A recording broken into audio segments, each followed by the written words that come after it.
பிரியமான தேவனுடைய பிள்ளைகளே, நம்முடைய அனுதின வாழ்க்கையிலே வீழ்ச்சி என்பது அது நடந்து கொண்டேதான் இருக்கிறது.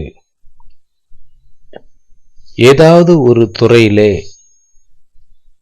எந்த வழியிலாவது வகைகளிலாவது நாம் வீழ்ச்சியை சந்தித்துக் கொண்டுதான் இருக்கிறோம்.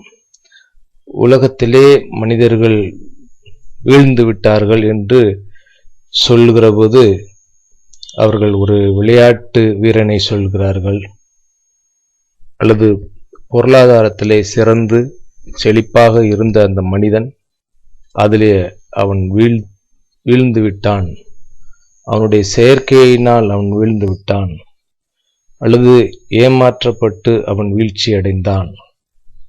இப்படி அவன் தன்னுடைய வாழ்க்கையிலே அடைந்த வீழ்ச்சிகளை பல வகைகளிலே நாம் எடுத்துக்கொள்ள முடியும்.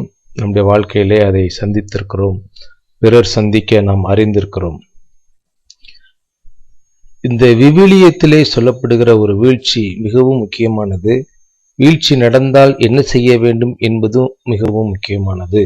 ஓசியாவின் புஸ்தகம் 14வது அதிகாரம், அதிலே முதல் வசனம் இப்படியாக சொல்லப்பட்டிருக்கிறது: உன் தேவனாகிய கர்த்தரிடத்தில் திரும்பு, நீ உன் அக்கிரமத்தினால் விழுந்தாய். அருமையானவர்களே, நாம் நம்முடைய நிலைகளை சீர்தூக்கி பார்க்கிற பொழுது நம்முடைய தோல்விக்கு அதுக்கு ஒரு காரணம் சொல்லப்படும். நம்முடைய வீழ்ச்சிக்கு, நம்முடைய அழிவுக்கு ஒரு காரணம் ஒன்று இருக்கும். அதை ரத்தின சுருக்கமாக சொல்லுகிறது இந்த வேதாகமம். நீ உன் அக்கிரமத்தினால் விழுந்தாய்.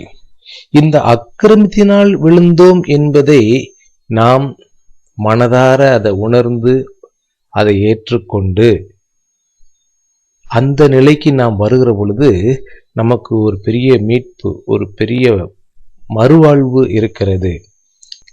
உள்ளான உணர்விலே ஒவ்வொரு சூழ்நிலைகளிலும் நடந்துள்ள இந்த வீழ்ச்சியை நம்முடைய குறைபாடு காரணமாக, நம்முடைய பலவீனம், நம்முடைய மதியீனம் என்று, என்னுடைய கீழ்ப்படியாமை, என்னுடைய அஜாக்கிரதை, என்னுடைய கவனக்குறைவு, இப்படி நாம் ஒவ்வொரு வீழ்ச்சிக்கும் நம்மை ஆராய்ந்து பார்த்து நாம் தேவனிடத்திலே திரும்ப வேண்டுமாம்.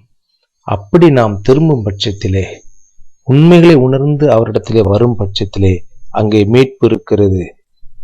வீழ்ச்சி பெருசல்ல, வீழ்ந்த நாம் அதிலிருந்து மீட்பை அடைவதற்கு ஒரு வழி இருக்கிறதே, அதை காண்பதுதான் மிகப்பெரியது.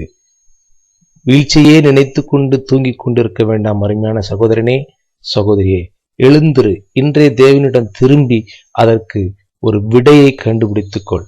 அவர் சொல்லுகிறார், என்னிடத்திலே திரும்பு, தேவனிடத்திலே திரும்பு, கர்த்தரிடத்திலே திரும்பு.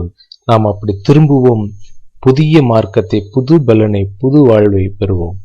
ஆமேன்.